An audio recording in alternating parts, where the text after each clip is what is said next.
This is the Haiti We Know, a Healing Haiti podcast. Episode 4, an interview with MacKenzie and Caleb Bjorklund, long-term missionaries who moved their family to Grace Village for a year to work in the schools in Cite and Cite Soleil. An insight on what it was like to live there and some of the experiences that unexpectedly came up over that year and how they responded to those situations. Settle in. We're going to start with a few highlights and then get into the full podcast. Thanks for listening. He looked at me and he said, "We're moving to Haiti, aren't we?" Yep. With a mom and her baby, and we noticed he was very, very thin. And when you notice someone who's thin in Cite Soleil, you're noticing something. And he knew some English words. Like, he would say some words to me, and it dawned on me that the only interaction that he had was with mission teams that came in and saw this kid on the side of the road and would pick him up and hold him and talk to him. This is like the hardest question ever. Once you've experienced Jesus in Haiti, there's nothing like it. We could take in really an entire orphanage. We could house, 40 kids at a time, even more sometimes. Yep, and the gates open, and they come up the hill, and they open the doors of the bus, and our kids from Grace Village just run towards them and pull them, like physically pull them off the bus and say, "You're home, you're safe, we love you, you're part of our family." No one taught them to do that. This is who they are. You have a place in my heart and in our hearts that will never be replaced and will never be filled with anything but the love that they showed us and the love that we gained from them in our time there. Okay, welcome to the Healing Haiti podcast number 4. Today we have, two people I've known for a number of years and worked with a number of years in Haiti, Caleb and MacKenzie. So welcome, and tell me a little bit about your backstory with Haiti. Yeah, I think that our story with going to Haiti started in 2012 when I was sitting in church and saw a video about a short-term mission trip to Haiti. And I, after the service, said to Caleb, "I think I need to experience what a mission trip to Haiti is like," knowing full well that it was sort of a bucket list kind of thing, where I just wanted to, so much in the media we saw about the 2010 earthquake, and I just wanted to really experience it myself. So I went on a mission trip with a friend of mine. And of course, anyone who has traveled on a short-term mission trip to Haiti will understand that it really is not a one-and-done type of bucket list situation. So it really stuck with me, and I kept asking myself, what was that for? What do I do now? And so I started getting more involved in the Ministry of Healing Haiti and just volunteering with the education committee, and went on another short-term missions trip. Caleb joined me for one. So I'm going to back up a little bit. So Caleb, what did you think after MacKenzie went on this first trip? She came home, I'm sure, just full of stories, and what was your perception? Yeah, so we've actually done some mission work, both locally and then actually internationally. She has done more than myself, but so we had experienced Ukraine together, which was a very different experience. But when she came home, I kind of knew a little bit about what to expect. There's always that kind of little, I call it like a summer camp high. You feel like you're recommitted and you're focused and all those things. And then when I went, I finally realized what that was. And I only went once on a short-term mission trip, and she went multiple times just because of her role different, and somebody had to stay home with the kids who were younger at that point in time. So I think it was it's different, and it always has been different since I experienced it in 2015, I believe, 14 or 15, and then kind of progressed from there. So Mackenzie, you were our education advocate. You were helping with the schools, with Hope School and Grace Academy. Yeah. And then this opportunity approached. Yeah, so I had been volunteering just with a stateside team supporting Grace Academy, which has been in existence for just over 10 years now. And we had the opportunity to really envision what a school in Cite Soleil would look like and open Hope School. So I got to be a part of that. And one day I was meeting with someone from Healing Haiti, and they mentioned that they had a kind of a vision of bringing on a long-term missionary that would support education and child development. And so I was trying to help this leader develop a job description for a long-term missionary. And I remember coming home from that meeting and telling Caleb, so we got this job description written, and this is the person we want in Haiti. And I was telling him the qualifications, and he looked at me and he said, we're moving to Haiti, aren't we? Yep. And it was really one of those moments in our marriage that it didn't even, there wasn't any real discussion about it. We both just knew that job description was who we are. Caleb's background in counseling and working with at-risk youth, and mine in education and curriculum development and things like that. We just felt like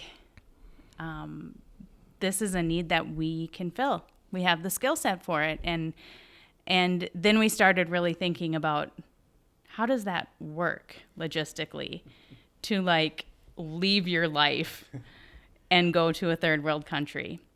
And we have 2 young kids. Yes.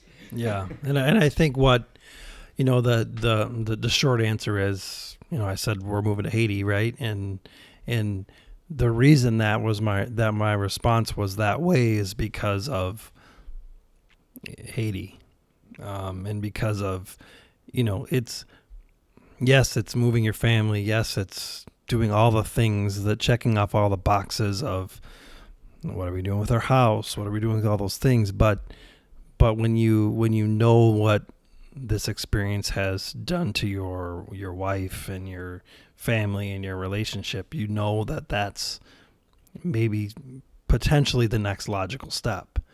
Because I really don't think we honestly talked about the decision very long. I think we had made up our minds, and then the rest of the things that needed to fall into place were just kind of like, well, it'll work. And we trusted, that if we're really at peace with this decision to move to another country, and live completely different than we've lived before, it wouldn't feel so right if it wasn't right. So how did you approach that with your girls? I get Caleb was on board, but you have 2 girls, and how do you just spring that on them, or were they surprised, or what was their reaction? Well, at that point Olivia was 12, and able to go on a mission trip. So the year that we moved, she went on a mission trip in January. So we had one hurdle was out of the way, because once you go to Haiti, you're okay with it. Yes. And so Ellery, their youngest, was She kind of, no, she really didn't have a say. No, I mean, No. we did you do as much prepping as you can, but we just knew that once they experienced what we had experienced, that they would be fine. And truly, like,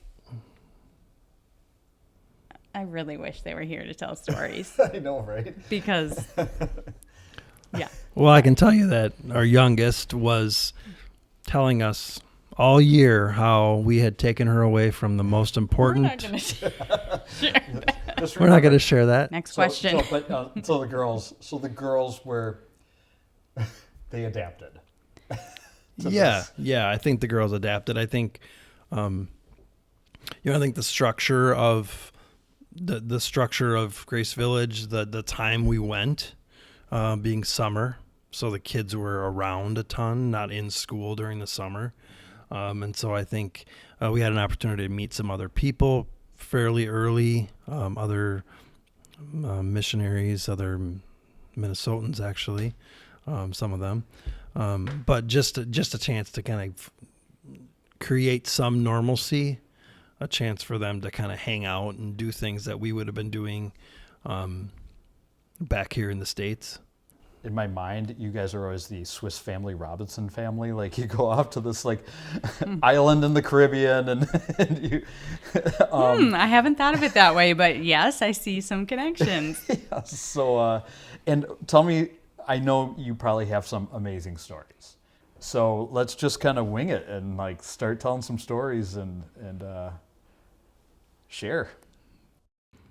I think what was most surprising to me was that the job description that we originally signed up for didn't really play out in reality. Shocking. Yeah, right?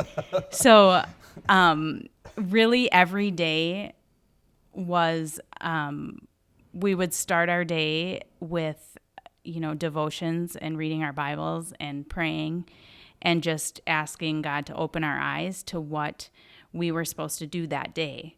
And it was really living day to day. And so I think we were really in tune to whatever was put in front of us and really intentional about being able to respond to that instead of trying to follow this job description. And one situation that really felt like unfolded before our eyes was when I would go into Cite Soleil to work with the school. And every time I would go in, I would see all of these moms and babies along the street. And sometimes just the babies, no moms. And I just kept thinking, here we are in this community and we're serving kids starting at 3 years old. But what's happening before they get to 3 and can come to our school? And so it was really laid on my heart that I needed to go out into the neighborhood and minister to moms and babies. And I would come with a backpack full of baby formula or the Mamba packs with the peanut butter protein because they're all malnourished and starving. And so I just started connecting with these moms and holding their babies. And then after a week or so, I started bringing a wash bin and soap and diapers. And we sort of had this little mobile baby washing, feeding, caring for ministry. And it was kind of just me and my translator that did that in the neighborhood of Cite Soleil. And it started to become this community that brought the moms together. Like, they would meet me at the gates of the school. And so these moms would gather together and they'd start talking to one another and leaning on each other and building a relationship with each other and sort of parenting together. And that was just, it was such a huge blessing for me to see that kind of this ministry organically begin. just by seeing hungry babies in the street. There was one little boy in particular that I would see as my truck would drive in.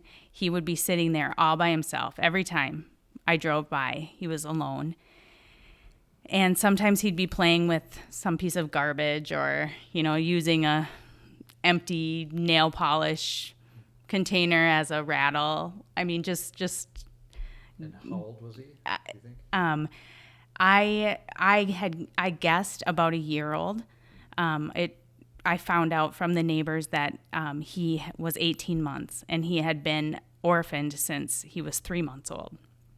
So both of his parents had died in gang violence, and when he was about 3 months old, and he was 18 months old when I met him. And in talking to the neighbors, I found out that he was orphaned and someone would just bring him into their house every night. And so I started trying to interact with him a little bit, and bringing him some food and diapers and giving him a bath. And he knew some English words.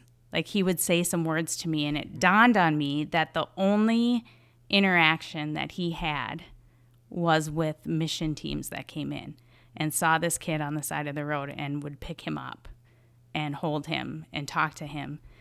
And he really knew how to get my attention, better than any kid that had some real attachment to a Haitian parent. I mean, this child had no attachment to any other parent.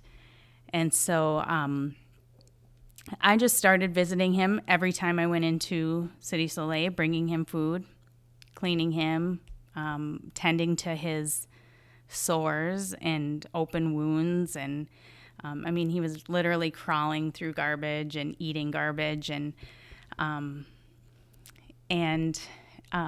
but yet he still had the brightest eyes and the biggest smile. And one day I was working in the school and I heard him crying. I mean, by this time I knew his voice. I knew his cry. And I thought, this is a cry that I have not heard from him.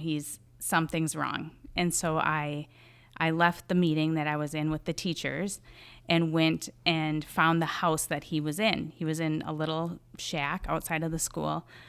And he had gone to the bathroom on the floor of this house. And the young girls that were in the house were mad about it. And so they were beating him and teaching him a lesson for going to the bathroom on the floor of the house. And so I kind of swooped him up and took him back to the school and cleaned him up. And I thought, I cannot leave him here alone another night. He has no family, no one to take care of him. And so I made a call to one of our Haitian directors, and I said, this boy needs medical care at this point, and we need to help him out.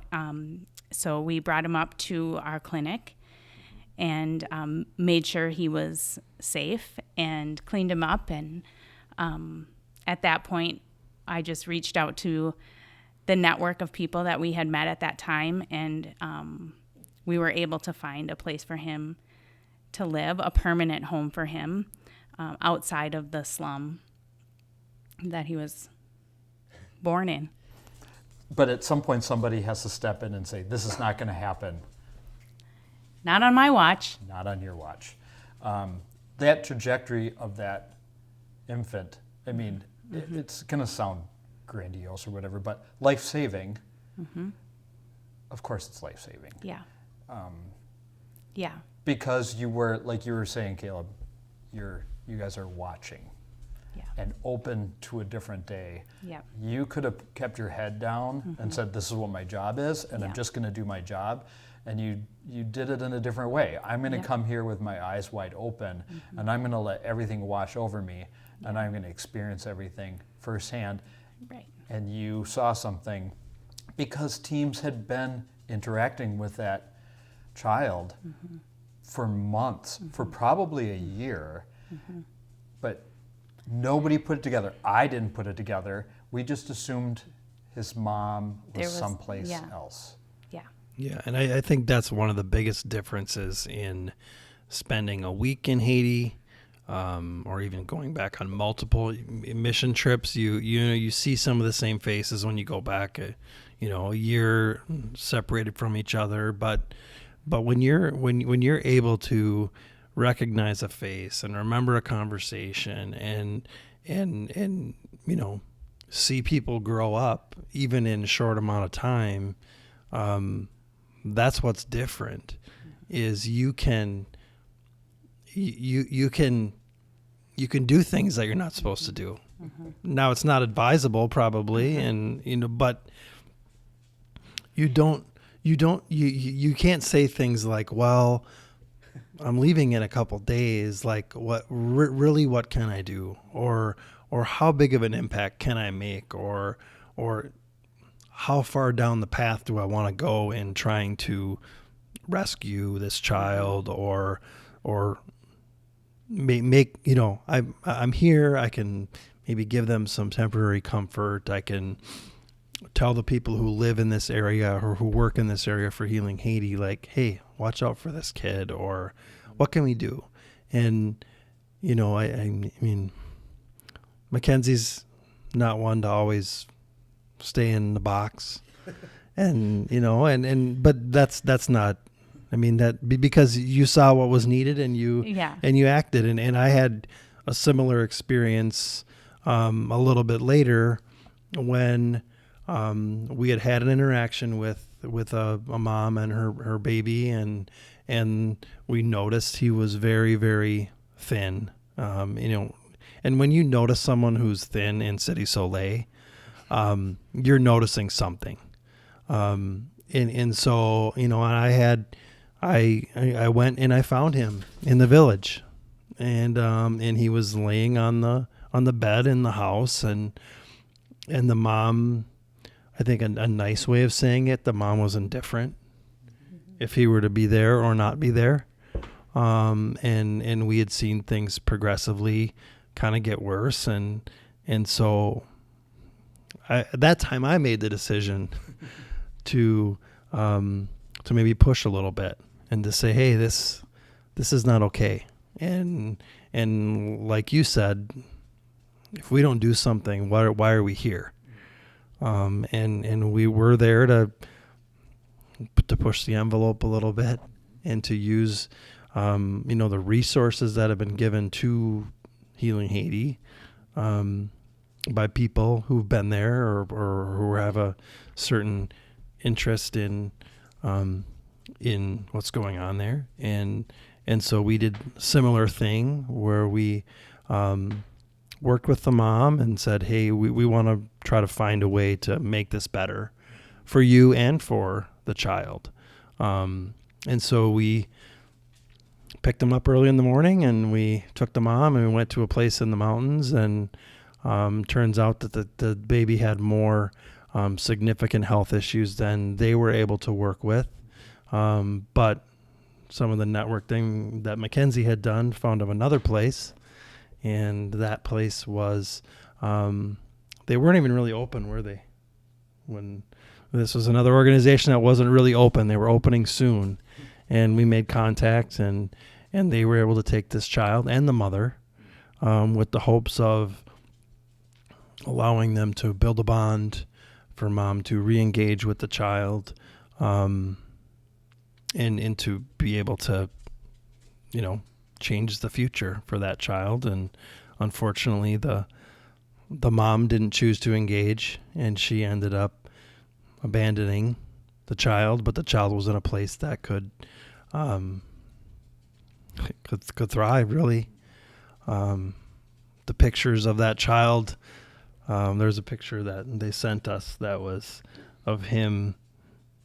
And ironically, the two children we were talking about were very, very similar in age. But one of them was very, very small, and one of them was closer to normal size, I would say. And the picture that we received was the beginning of the relationship that they had with this child, and then we received another picture, and the child was thriving.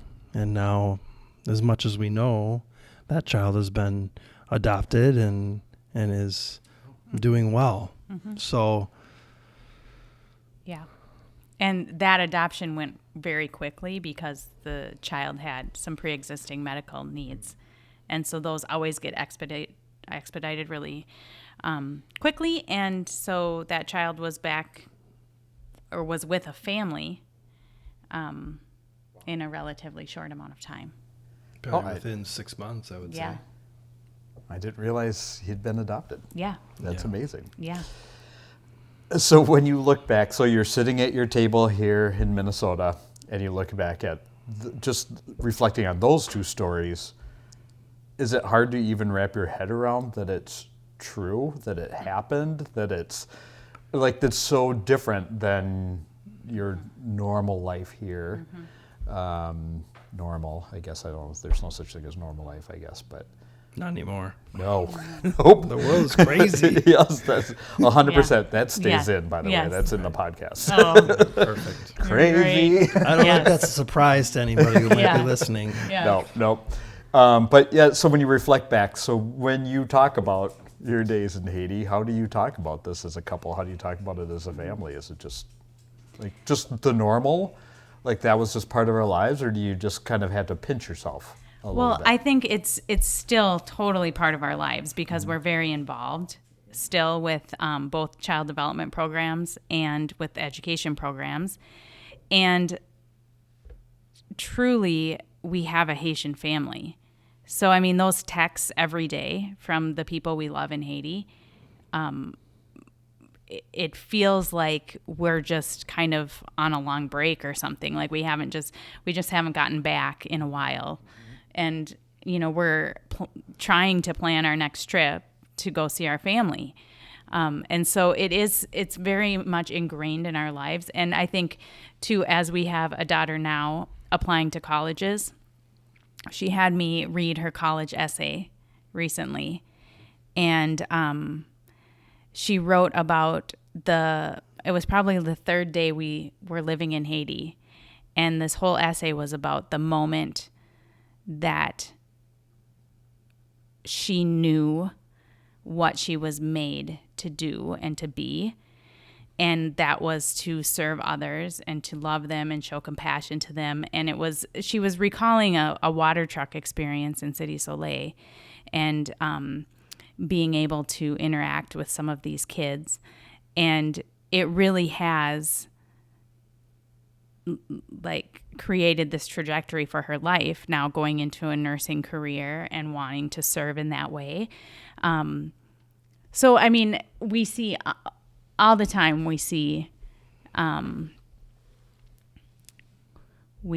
how that experience has really changed our lives. It wasn't just something we did, but it was something that transformed us into the people we are.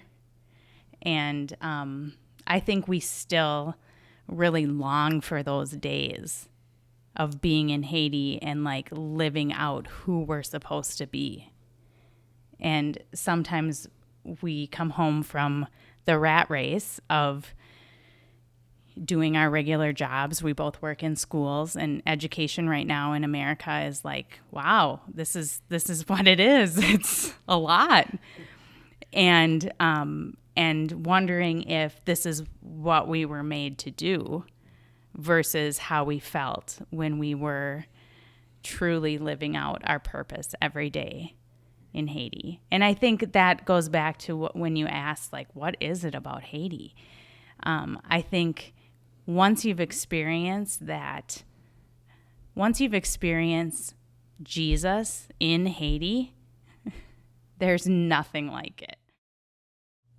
And I think that's one of the things that I miss the most is people celebrating each other's success and wanting others to be successful and being willing to sacrifice for someone else to be successful.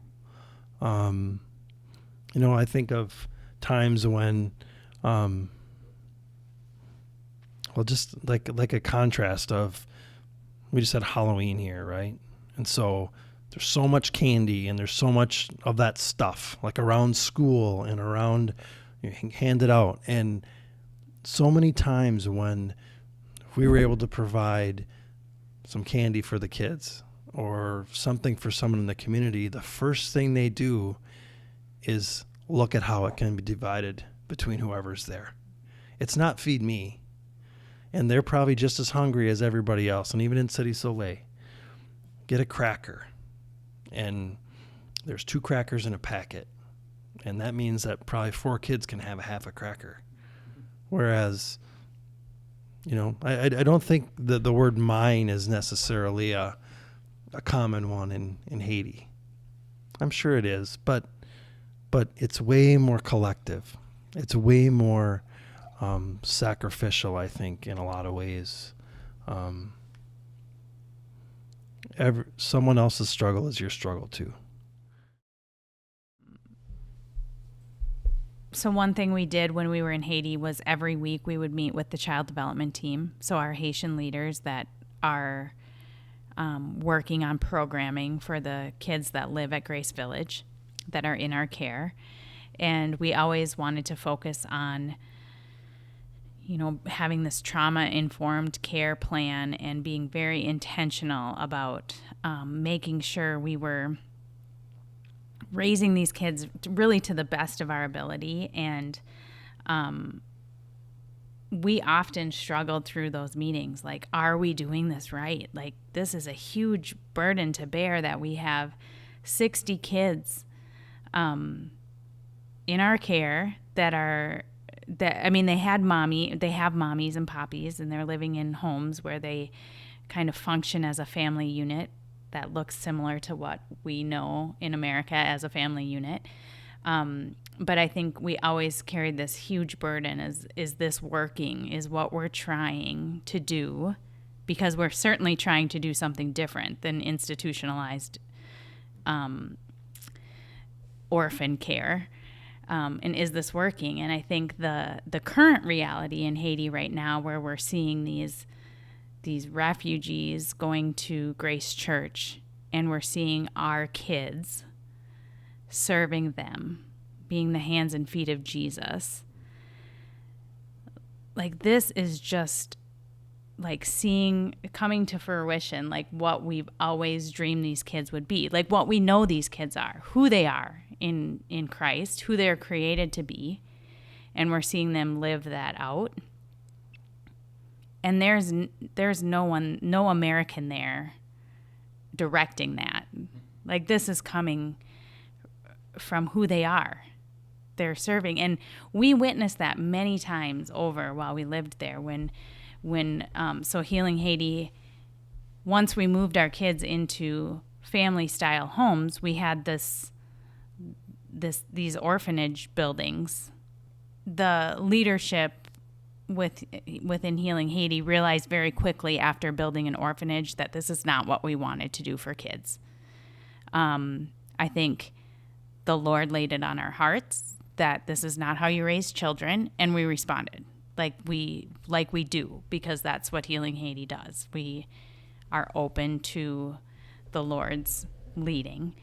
And so we remedied that to the best of our ability at the time by building these family-style homes. And then we had these empty orphanage buildings. And really, we did not have any plans for those buildings. We did not make a plan for them, but we were approached by an organization that, like a social services organization in Haiti that oversees orphanages.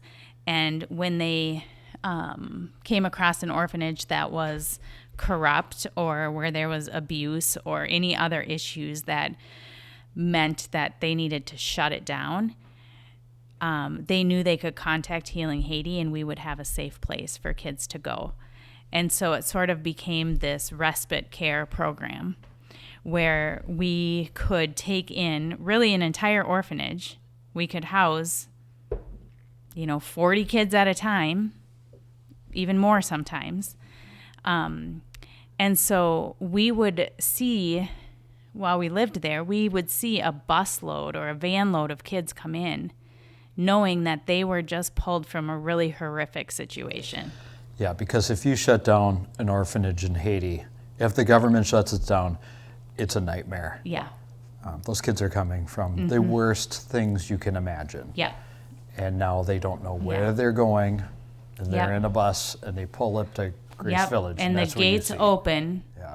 and they come up the hill, and they open the doors of the bus, and our kids from Grace Village just run towards them and pull them, like physically pull them off the bus and say, "You're home, you're safe, we love you, you're part of our family." Like, no one taught them to do that. This is who they are. And so we would witness this welcoming of kids who really kind of were shell-shocked. And then they would look around, and Grace Village is beautiful. It's this beacon of hope, this city on a hill. There's a playground, there's trees, there's beautifully kept grounds, and they would look around like, what is this place? I've never seen anything like it. And we would just kind of begin the process of making them feel at home. We would give them medical care. They would be seen by our doctors. But they'd be sort of evaluated and placed in school.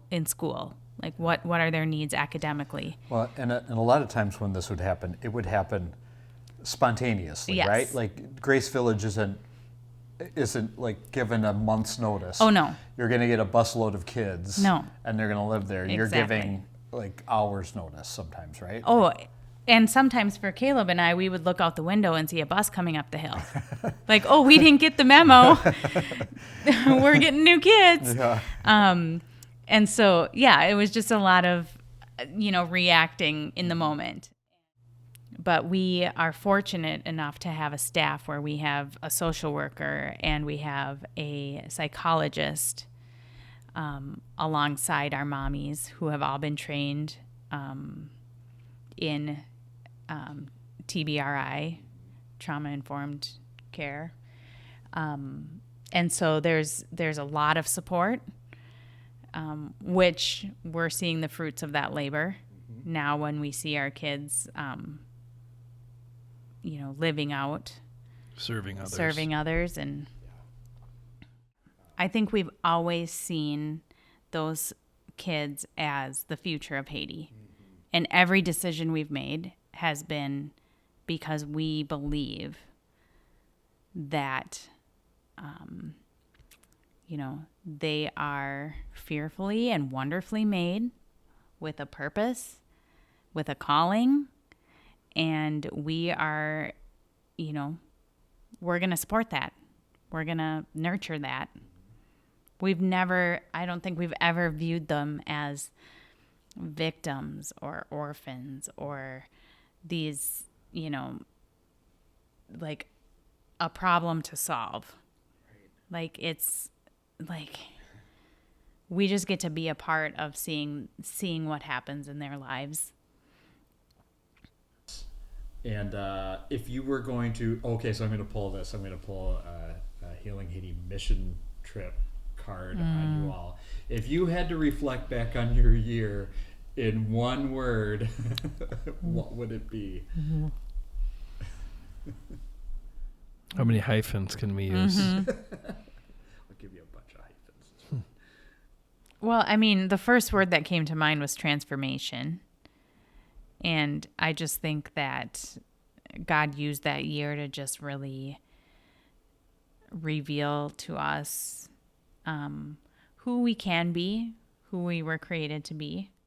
I don't know. Maybe the word I would use, which I'm trying to figure out why I would use this word, but like grounding. So much of the time, as a Christian, we're trying to figure out what we're supposed to be doing, what our purpose is, what's next, how am I doing what I'm supposed to be doing in life? Am I whatever the question is. But grounding is when you strip all that away and you strip all the distractions of life in a first world country, however you want to describe it. You strip all that away and you have the basics, and you're stuck, or you're left with the most important thing, and that's your relationship with Jesus, and your ability to take the circumstances that you have and see the people in front of you, and you're able to do what God wants you to do without all the distraction. And you still feel inadequate. You still feel like you're not worthy, or you still feel like you're not doing enough. But I think you feel somehow, in some way, that you're doing more than you can do on your own, or you have to be more reliant on God, because you're in a place that breaks you, and you're in a place that you don't understand a lot of times, and that so when you're grounded, or you're forced to be relying because you don't have the rescue of modern amenities or modern rescues or escapes, you have to be grounded, and you have to rely on God, because God will get you through it. God will give you the right words, or give you the strength. Yeah. All right, so one last question for MacKenzie. So if this is like question I ask short-term missionaries all the time when I do interviews. One of my questions is, if you were going to, this is a little different, but if you were going to write a love letter to those kids at Grace today, what would it say?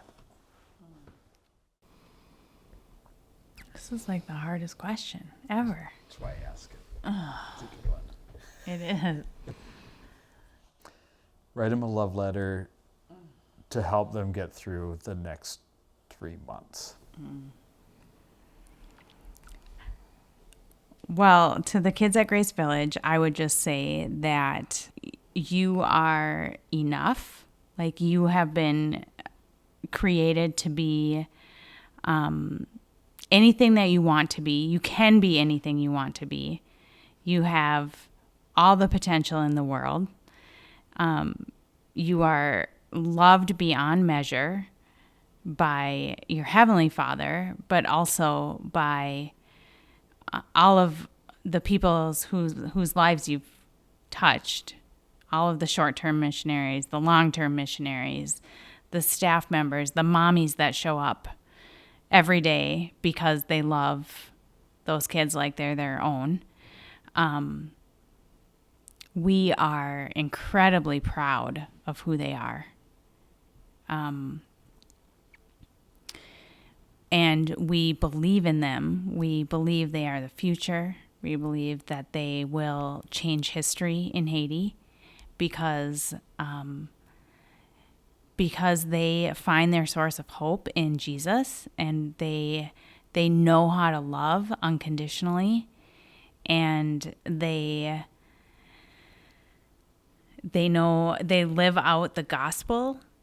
They serve others and put others first, and they are selfless, and they are smart and wise and good and kind and loving.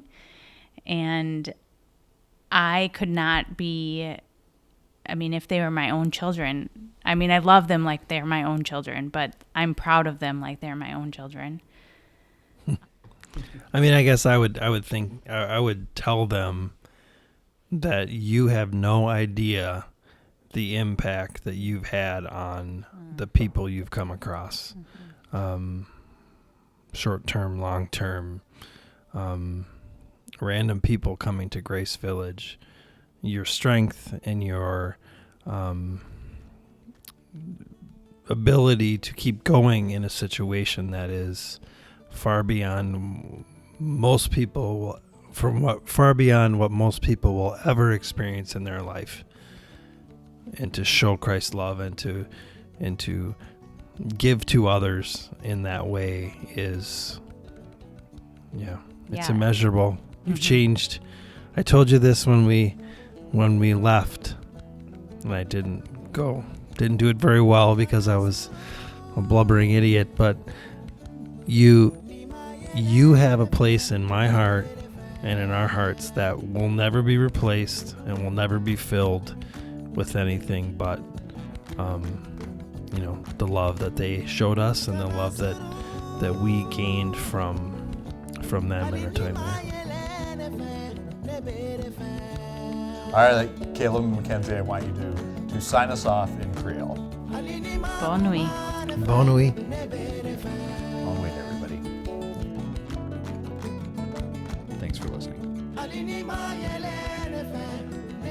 To learn more about the ongoing work of Healing Haiti, follow us on Instagram and Facebook, or visit us at healinghaiti.org.